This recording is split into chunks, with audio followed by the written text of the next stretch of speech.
तर सर्वांचं स्वागत आहे। क्वेश्चन नंबर 3 जेई ॲडव्हान्सची सिरीज सुरू करूया आपण।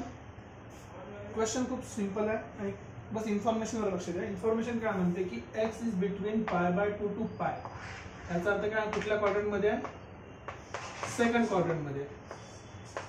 कुठल्या क्वाड्रंट मध्ये? सेकंड क्वाड्रंट मध्ये आपला अँगल आहे। ओके, ठीक आहे। नंतर cot x ची व्हॅल्यू दिलेली आहे -5/11। ठीक आहे, सेकंड क्वाड्रंट मध्ये, नो प्रॉब्लेम। आता याची व्हॅल्यू काढायची आपल्याला। जर तुम्ही इक्वेशनला थोडं बघितलं तर लॉजिकली काय होते, आपण याला साइन आणि कॉसचा कुठला फॉर्म्युला असा नाहीये, साइन आणि कॉसचा कुठला फॉर्म्युला असा नाहीये, इथे पण काही कॉमन काढता येत नाही। तर सगळ्यात बेस्ट अप्रोच काय, डायरेक्ट मल्टिप्लाय करायचं। डायरेक्ट मल्टिप्लाय करता बघा काय भेटणार इथे, आधी आहे साइन 11x/2, हा मल्टिप्लाय करा साइन 6x सोबत मायनस साइन 11x/2 आणि तो मल्टिप्लाय झालाय cos 6x सोबत। ठीक आहे, प्लस आता याला मल्टिप्लाय करा, हा भेटला cos 11x/2 साइन 6x सोबत आणि प्लस cos 11x/2 आणि हा झाला cos 6x सोबत। आता इथून सिंपल सी गोष्ट काय सिंपल सी गोष्ट लक्षात ठेवण्यासारखी, इथे साइन आहे, इथे कॉस आहे। असा फॉर्म्युला आपण बघितलाय cos ऑफ a - b मध्ये। त्याचा फॉर्म्युला काय असते बघा, दोघांच्या मध्ये प्लस साइन असल्यामुळे a - b झाला। सो हा होता cos a cos b plus sin a sin b। जर मी या दोघांना सॉल्व करतो म्हटलं तर काय फॉर्म्युला आहे ना, this is equals to cos of a - b। तर मोठा अँगल कुठला आहे, मोठा 6x आहे, त्या 6x ला मी a पकडतो, मोठा आहे ना 11/2 म्हणजे 5.5च होते। सो बेसिकली हा झाला आहे 6x minus 11x/2। Okay, plus next दुसरं काय बोललाय बघा, sin a cos b sin b minus मध्ये। तो हा आपला फॉर्म्युला आहे sin a - b चा, ज्याला आपण लिहितो sin a cos b minus cos a sin b। इथे मायनस असल्यामुळे आपल्याला हिंट मिळाली की हे sin a - b चा फॉर्म्युला आहे। दोन हिंट काय इथे डायरेक्ट, sin into cos हा sin चा फॉर्म्युला असतो, sin आणि cos हा cos चा फॉर्म्युला आहे। जर दोघांच्या मध्ये इथे प्लस आहे तर इथे मायनस येणार, इथे मायनस आहे तर इथे मायनस येईल। So again it is equals to sin of 6x minus 11x/2। Simple. So basically simplify करा, जर तुम्हाला नसेल माहित तर सिंप्लिफाय करा, डायरेक्ट काय मिळतो आपल्याला cos of x/2 plus sin of x/2, right. आता ही व्हॅल्यू आपल्याला इथे डायरेक्टली मिळालेली आहे। तर आपल्याला व्हॅल्यू कशाची माहिती आहे, आपल्याला व्हॅल्यू माहिती आहे cot x ची, इथे x नाही आहे। समजा याची व्हॅल्यू काहीतरी असेल, त्याचं नाव पकडून घेऊ आपण, सपोज हा आहे z। मी काय करतो, त्याला स्क्वेअर करतो, z स्क्वेअर, याचा पण होल स्क्वेअर होईल, याचा पण स्क्वेअर झाला, a square plus b square sin square plus cos square 1 plus 2 times sin x/2 into cos x/2। याला सिंप्लिफाय केलं तर 2 times sin a sin b काय, sin a cos b काय असते, sin 2a किंवा sin 2θ वाला फॉर्म्युला। तर बेसिकली आपल्याला आन्सर मिळाला आहे 1 प्लस sin x। ही व्हॅल्यू आपल्याला काढायची आहे। आपल्याला दिली आहे cot x, ट्रायंगल काढून घेऊया। सेकंड क्वाड्रंट मध्ये आहे, साइन ची व्हॅल्यू पॉझिटिव्ह असेल ते आपल्याला कामाचं आहे। कॉट म्हणजे काय असते, opposite side upon adjacent side की adjacent side upon opposite side. Cot काय असते, समजा जर आम्ही अँगल पकडला x, तर तुम्हाला माहिती असेल की cot x is equals to काय असते, adjacent side upon opposite side, which is also equals to -5/11। हा असेल -5, हा असेल 11। सो इथून जर sin θ काढायचा असेल तर आपण फॉर्म्युला यूज करू, फॉर्म्युला तुम्हाला माहिती असेल। सो हायपोटेनस जो h is equals to √a square, so 11 square plus -5 चा स्क्वेअर, सो बेसिकली 121 प्लस 25 रूटच्या आतमध्ये। So h is equals to बघा काय असणार आहे, किती झालं ते 146 √146। ओके, आता 146 ला आपण काय करू शकतो, 3 ने डिवाइड करता येईल का, 3 ने डिवाइड नहीं करता है, 4 ने करता येईल का? नहीं करता है, मग कसं करायचं? 8 ने करता येईल का?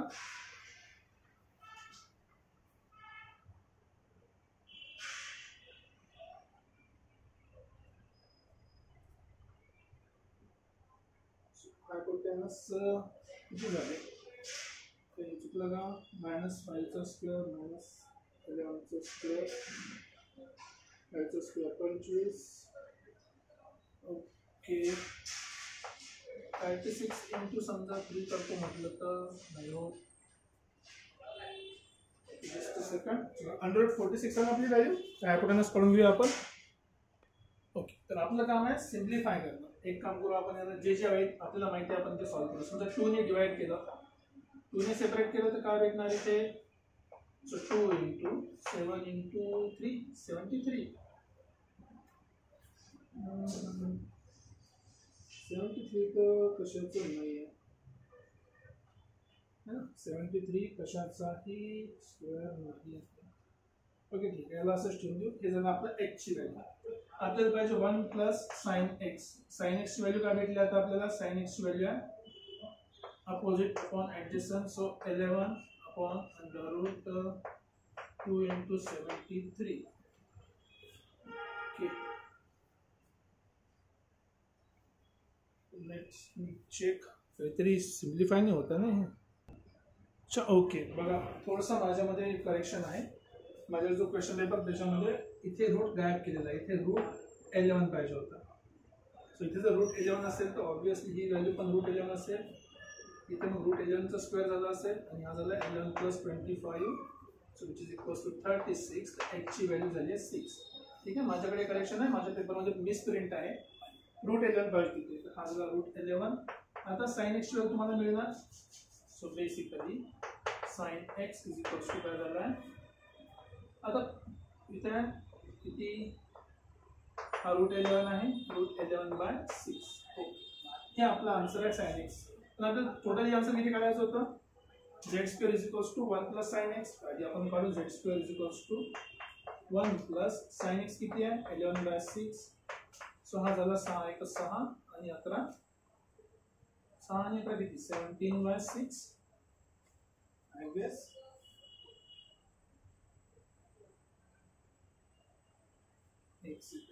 साइन एक्स 11/6 नहीं है, रूट 11/6. रूट 11/6 बघा परत ते चुकीचं लिहिलं होतं मी. सो 6 प्लस रूट 11/6 हे आपलं ऑप्शन आहे, राईट. आता आपण काय करू शकतो बघा, आपल्याला करायचं आहे झेड ची value. So therefore z is equals to या गोष्टीचं पूर्ण अंडर रूट काढायचं आहे. So under root 6 plus root 11 divided by 6. 6 plus root 11 divide by 6. आता ऑप्शन चेक करूया आपण. 6 तर आपण लिहू शकतो काहीतरी, पण याला याच्यासारखं कुठे दिसतंय का नाही? आपल्याला काय दिसतंय? 3 रूट 2 दिसतोय. आता बेसिकली बघा, तुम्ही थोडं इरेज करून याला आन्सर सारखं लिहायचं बघू आपण. याला आपल्याला बघायचं आन्सर सारखं. हे जे झेड लिहिलं आहे, Z is equals to under root 6 plus root 11/6. याला आन्सर सारखं करायचं आहे, कारण की वरती कुठेही रूट नाही आहे. वरती रूट नाही म्हणजे वरती जो असेल तो नंबर काय असेल? Complete square.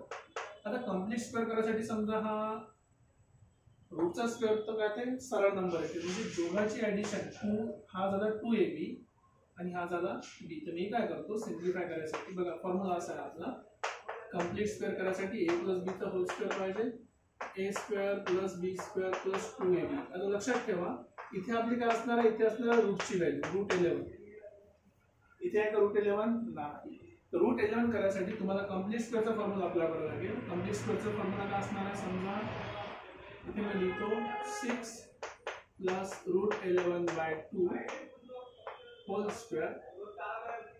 Okay minus directly solve करू शकतो, काही प्रॉब्लेम नाही. कावर कसं सॉल्व करू शकतो? तर 6 ला मी लिहितो वरती 2 ने मल्टिप्लाय करतो. 6 इंटू 2 आणि वरती जो व्हॅल्यू आहे 6 प्लस रूट 11 याला पण 2 ने मल्टिप्लाय करतो. कारण सांगतो काय तर 6 इंटू 2 किती झाले? 12. ठीक आहे, आणि हा झाला 2ab. 2ab करायचा होता, 2ab केला मी. आता हा झाला 12 प्लस 2 इंटू रूट 11 हा झाला 12. सिंपल आहे. 12 म्हणजे काय होते 11 + 1 + 2√11 डिवाइड बाय 12. एकदम सिंपलचं काम आहे. आता इथे पण एकदम सिम्प्लिफाय करू शकतो. कसं काय बघा, हा झाला 11 म्हणजे √11चा स्क्वेअर प्लस 1चा square plus 2√11 divide by 12. So basically जो वरचा नंबर आहे तो वरचा नंबर काय झाला √11 + 1चा whole square divide by 12. Right, हेच आपल्याला करायचं होतं. थोडंसं कॉम्प्लिकेटेड सॉल्व्ह करायला, कारण की आपल्याला त्याची सवय नाही आहे.